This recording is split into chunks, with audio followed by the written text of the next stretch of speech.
Pick out the 7 silicone plugs from the battery case using a picking needle. Remove the 7 screws using a Phillips screwdriver. Unplug the charging cable from the battery. Use scissors to cut off the cable tie that binds the cables. Unplug the battery power cord from the controller. Use scissors to cut off the cable tie that binds the cables. Remove the wrapper around the riser.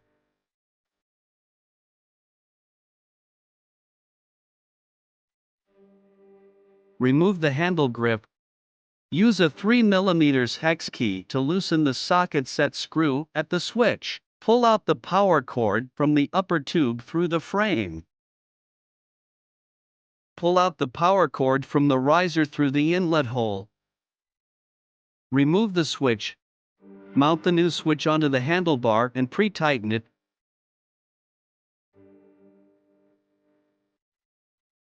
Pass the steel wire through the inlet hole on the riser.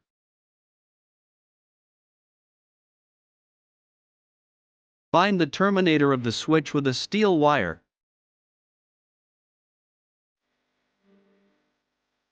And pull it out from the outlet hole. Pass the steel wire through the inlet hole on the frame. Bind the terminator of the switch with a steel wire. And pull it out from the outlet hole. Connect the power cord to the controller. Put on the handle grip. Turn on the power and check whether the switch functions normally. Sort the cables from the controller and bind them together. Adjust the angle of the switch and fix it into place.